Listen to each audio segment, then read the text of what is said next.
গ্রীষ্ম বর্ষা বিনীতি ভরসা। হ্যাঁ, বিনীত শপিং সিটি। নমস্কার, আপনারা দেখছেন হুগলি আপডেট। আপনাদের সঙ্গে আমি উষা। আসছি খবরে। আজ কবিগুরু রবীন্দ্রনাথ ঠাকুরের প্রয়াণ দিবসে চুঁচুড়া ও চন্দ্রনগর রবীন্দ্র ভবনে শ্রদ্ধার্ঘ্য। কবিগুরু রবীন্দ্রনাথ ঠাকুরের স্মৃতির প্রতি শ্রদ্ধা জানিয়ে চুঁচুড়ার রবীন্দ্র ভবনে অনুষ্ঠিত হল কবিগুরুর স্মরণের অনুষ্ঠান। কবিগুরুর প্রতিকৃতিতে পুষ্পার্ঘ্য নিবেদন করে তার প্রতি শ্রদ্ধা জানান চুঁচুড়ার বিধায়ক সুবীর নাগ, অতিরিক্ত জেলাশাসক অর্ঘ্য ঘোষ, হুগলি জেলার তথ্য ও সাংস্কৃতিক আধিকারিক প্রবাল বসাক, সাংবাদিক শ্যামল কুমার সিংহ সহ সংস্কৃতির প্রেমী ও বিশিষ্ট ব্যক্তিরা। অনুষ্ঠানে রবীন্দ্রনাথ ঠাকুরের সাহিত্যকর্ম, কবিগুরুর সৃষ্টি শুধু বাংলা ভাষা ও সাহিত্যের মধ্যেই সীমাবদ্ধ নয়, তার চিন্তা ও মানবতাবাদী দর্শন আজও সমানভাবে প্রাসঙ্গিক বলে উল্লেখ করেন বিধায়ক সুবীর নাগ। রবীন্দ্র ভবনে কবিগুরুকে স্মরণ করে বিভিন্ন সাংস্কৃতিক দল আবৃত্তি, রবীন্দ্রসঙ্গীত পরিবেশন করে। সঙ্গীত পরিবেশন করে শ্রদ্ধা জানাতে দেখা গেল চুঁচুড়ার বালিকা বাণী মন্দির স্কুলের ছাত্রীদের। কবিগুরু রবীন্দ্রনাথ ঠাকুরকে বিভিন্ন সাংস্কৃতিক দলের প্রতিনিধিদের সাথে প্রাক্তন পৌরপ্রধান অমিত রায় মাল্যদান করে শ্রদ্ধা জানান। সবাই কিছুটা যারা রবীন্দ্র অনুরাগী তাদের অনেকটাই মন ভারাক্রান্ত। আজকের দিনে রবি ঠাকুর আমাদের ছেড়ে চলে গেছিলেন, ইহলোক ছেড়ে, কিন্তু রবি ঠাকুর তো বিদায় হতে পারে না। তিনি তার সৃষ্টির মাধ্যমে আমাদের কাছে অবশ্যই বেঁচে আছেন এবং আছেন বলেই আজও তিনি সমানভাবে প্রাসঙ্গিক। আজকের দিনে যারা আমাদের সাথে এখানে উপস্থিত আছেন প্রত্যেককে আমার আন্তরিক অভিনন্দন এবং মঞ্চে উপস্থিত এডিএম সাহেব এবং ডিআইসিও তাদেরকেও অভিনন্দন জানাই এত সুন্দর একটা আয়োজন করবার জন্য। আমি একটা কথাই বলবো, আমরা আমাদের সরকারের পক্ষ থেকে দুর্নীতির বিরুদ্ধে আমরা জিরো টলারেন্স রেখেছি। তাই গভীর ভাষায় চিত্ত যেথা ভয় শূন্য, উচ্চ সেতাশীল। সবাই চেষ্টা করুন নিজের মাথা উঁচু করে সমস্ত অন্যায়ের প্রতিবাদ করে সমাজকে সুন্দরভাবে যাতে আমরা গড়ে তুলতে পারি। একদম প্রতিটা বিষয়ে আপনাদেরকে সমাজের মানুষকে সচেতন হতে হবে। সেটা আমরা প্লাস্টিকের ব্যবহার থেকে বা অন্যান্য কোনো রকম দুর্নীতি থেকে।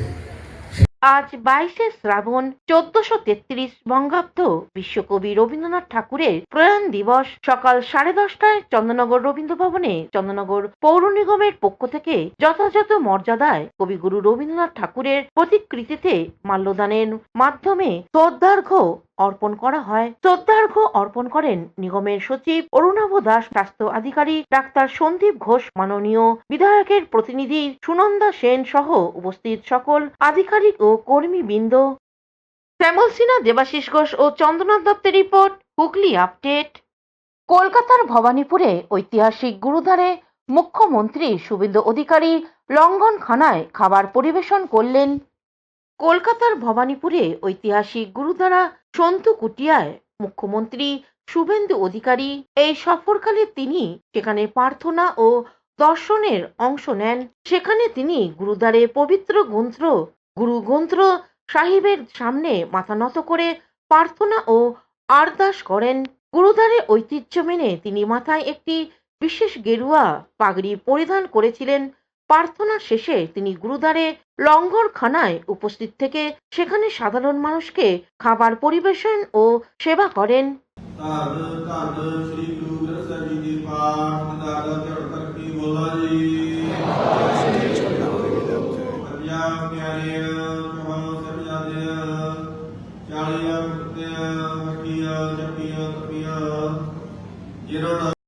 কলকাতা ভবানীপুর থেকে কৌশিক ঘোষের রিপোর্ট, হুগলি আপডেট। হুগলি চুঁচুড়ার পৌরসভার অস্থায়ী কর্মচারীদের 2 মাসের বেতন বাকি। জেলা শাসক জানান 15ই আগস্টের মধ্যে 1 মাসের বেতন হবে। বললাম যে 2 মাস বেতন না পাওয়ার জন্য আমাদের সংসার চলছে না, এই পরিস্থিতির মধ্যে আমরা আছি। তিনি আমাদেরকে কথা দিয়েছেন 15ই আগস্টের দিন এর মধ্যে আপনারা একটা সুখবর পাবেন। অন্তত 1 মাসের বকেয়া যে মজুরি সকল স্তরে অস্থায়ী পৌর মজদুর কর্মচারী যারা আছেন তাদেরকে আমরা মিটিয়ে দেব, এবং এই মাসের শেষের মধ্যে বাকি যে 1 মাস থাকবে সে টাকাও আপনাদেরকে প্রদান যাতে করা যায় সে বিষয়ে যা যা পদক্ষেপ গ্রহণ করার সেই পদক্ষেপ আমরা গ্রহণ করব। আর ভুতুরে কর্মচারী সম্পর্কে কোনো আলোচনা হলো কি? আমরা পরিষ্কারভাবে কথা বলেছি যে ভুতুরে কর্মচারী যারা আপনারা বলছেন তার যে তালিকা আপনারা তৈরি করছেন সেই তালিকা আমাদেরকে দিন। এখন নিয়ে নেব বিজ্ঞাপন বিরতি। বিরতির পর ফিরে আসছি খবরে। আপনার চোখ যত্নের দায়িত্ব আমাদের। চোখের যে কোনো সমস্যায় চিকিৎসায় অরূপ বসু পরিচালিত ইএমএলসি আই হাসপাতাল, চোখের যত্নে সর্বক্ষণ। বড়বাজার, পুরনো লঞ্চঘাট, Chuchura, Hooghly.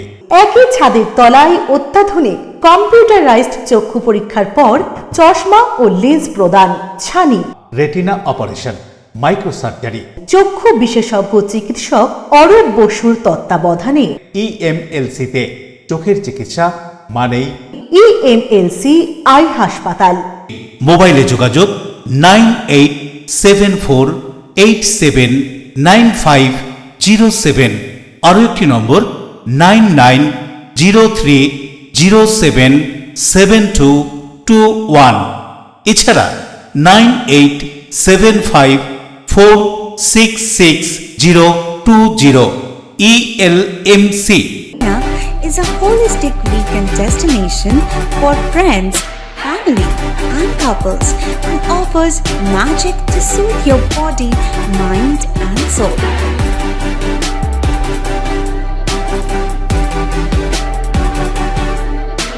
Aqua Marina, your customized magician.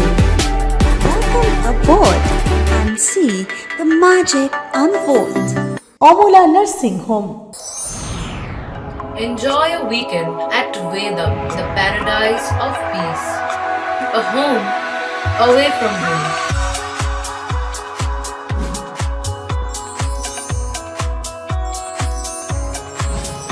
See yourself resonating with the nature. Vedam welcomes you to create your best memories. বিরতির পর ফিরে এলাম খবরে। তারকেশ্বরের তৃণমূল সভাপতির বিজেপির পক্ষ থেকে টাকা চাওয়ার অভিযোগ।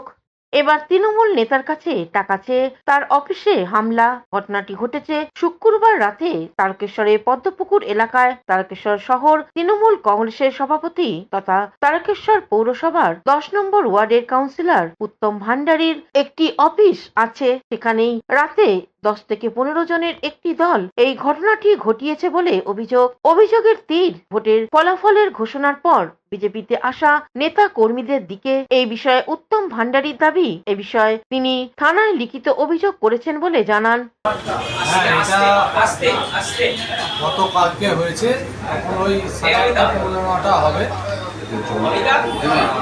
সিপিএম এর 11 সালের আগে যারা সিপিএম করেছে এবং লাস্ট গত পৌরসভাতেও সে 10 নম্বর ওয়ার্ডের ক্যান্ডিডেট ছিল, তারা এখানে আসে এবং এসে তর্কাতর্কি হয়, কিছু টাকার দাবি করে এবং বাইরে থেকে হঠাৎ করেই দেখি যে 5টা ভেঙে দিল, অকথ্য ভাষায় গালিগালাজ, এবং আমাকে এখান থেকে বার করে নিয়ে মারধরেরও একটা ওদের পরিকল্পনা ছিল।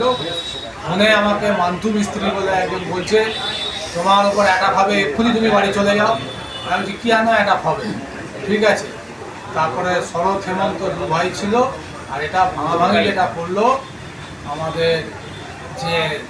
এই ঘটনার নিন্দায় সরব হয় তারকেশ্বর বিশ্ব হিন্দু পরিষদ এবং বজরং দল। তাদের বক্তব্য, ভোট পর্ব মিটে যাওয়ার পর তারকেশ্বর যেখানে কোনো অশান্তি নেই, সেখানে অন্য দল থেকে আসা বেশ কিছু কর্মী এই ধরনের অশান্তি পাকিয়ে বিজেপির নাম বদনাম করার চেষ্টা করছে। বিষয়টা হচ্ছে, উত্তম দা আমাদের স্থানীয় দাদা, ওনার সঙ্গে আজকে 20 বছরের সম্পর্ক। আমি নিজেও ভারতীয় জীবন বিমার সঙ্গে যুক্ত আছি দাদার সাথে সাথে। তো ভারতীয় সংবিধান এবং ভারতীয় গণতন্ত্র এবং তার সাথে সাথে নির্বাচন কমিশন প্রত্যেকটি রাজনৈতিক দলের এবং রাজনৈতিক কর্মীদের মত এবং কার্যক্রম প্রকাশ করার অধিকার দিয়েছে।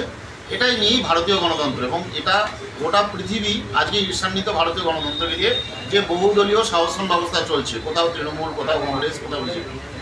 আজকে পশ্চিমবঙ্গে গত 34 বছর ধরে যে সমস্যাটা দেখা দিয়েছিল, যে সাংবিধানিক সংকট, যে অন্য কোনো দলের মত প্রকাশ করা যাবে না, অন্য কোনো মানুষ তার মত প্রকাশ করতে পারবে না। হুগলি তারকেশ্বর থেকে আশিস কুমার ঘোষের রিপোর্ট, হুগলি আপডেট। সুগন্ধা দিল্লি রোডের এক হোটেলে মধুচক্রের অভিযোগে বেশ কয়েকজন যুবক যুবতীকে আটক করল পোলবা থানার পুলিশ। দিল্লি রোড সংলগ্ন একটি হোটেলে অভিযান চালিয়ে এক যুবক ও এক যুবতীকে আটক করল পোলবা থানার পুলিশ। পুলিশ সূত্রে খবর, হোটেলটিতে অসামাজিক কার্যকলাপ চলার অভিযোগ পেয়ে এই অভিযান চালানো হয়। পুলিশের প্রাথমিক সন্দেহ, সেখানে মধুচক্রের মতো বেআইনি কার্যকলাপ চলছিল। আটক দুজনকে জিজ্ঞাসাবাদ করা হচ্ছে। পাশাপাশি হোটেল কর্তৃপক্ষের ভূমিকা খতিয়ে দেখে তদন্ত শুরু করেছে পুলিশ। ঘটনায় এলাকায় চাঞ্চল্য ছড়িয়েছে। হুগলি থেকে সুশান্ত মিটবর ও চন্দ্রনাথ দত্তের report, Hooghly update.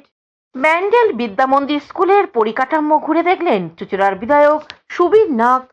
Bandel Vidyamandir school পরিদর্শন করলেন চুঁচুড়ার বিধায়ক সুবীর নাগ। পরিদর্শনের সময় স্কুলের পরিকাঠামো, পড়াশোনার পরিবেশ, ছাত্র ছাত্রীদের বিভিন্ন সমস্যা এবং বিদ্যালয়ের সাময়িক পরিস্থিতি সম্পর্কে শিক্ষক শিক্ষিকাদের সঙ্গে কথা বললেন তিনি। পরিদর্শন শেষে বিধায়ক সুবীর নাগ এক সাক্ষাৎকারে জানান, সমস্ত ছবি করে নিয়ে গেছি। আমি এটা আমার মন্ত্রিসভাতেও জানাবো যে স্কুল চলছে, অথচ স্কুলটা এভাবে চলছে। শুধু পরিষেবা দিতে গিয়ে কোথায় কি ত্রুটি হলো এটা আমাদের দেখলে হবে না, আমাদের এটাও দেখতে হবে পরিষেবার ত্রুটির সাথে সাথে তার ইনফ্রাস্ট্রাকচার যাতে ঠিক থাকে। এর পাশেই আর একটা স্কুল রয়েছে, সেটা হাই স্কুল, সেখানেও একই ছবি। হ্যাঁ, এটাও আমি দীর্ঘদিন ধরে, ওনারাও আমাদের বলেছে, আমরা একটা 52 কোটি টাকার এখানে ড্রেনেজ সিস্টেমের প্রজেক্ট জমা করেছি। প্রজেক্টটা দেখুন, যে কোনো কাজই তো হতে সময় লাগে। হয়তো আমরা এই চারপাশে ঘুরছি, বিভিন্ন জায়গায় দেখছি কিভাবে কি করা যায়। আর আমাদের যে এতদিনের শিক্ষা ব্যবস্থাটা ছিল, শিক্ষা ব্যবস্থা আস্তে আস্তে আমাদের পশ্চিমবঙ্গ থেকে শিক্ষা আর স্বাস্থ্যটা একটা ব্যবসার জায়গা হয়ে গেছে। এটা কোনো পরিস্থিতিতেই মানুষের পরিষেবার জায়গায় আর নেই। আজকে শিক্ষা ব্যবস্থার মতো একটা গুরুত্বপূর্ণ ব্যবস্থাকে শুধুমাত্র প্রাইভেট স্কুলগুলো দখল করে নিচ্ছে। আজকে আবার প্রাইমারিতে ফিরিয়ে দিতে গেলে তার ইনফ্রাস্ট্রাকচারটার দিকে আমাদের চিন্তাভাবনা। হুগলি থেকে সুশান্ত মিটবর ও চন্দ্রনাথ দত্তের রিপোর্ট, হুগলি আপডেট। এখনকার মতন খবর এই পর্যন্তই। প্রতিদিন দেখুন হুগলি আপডেট। নমস্কার।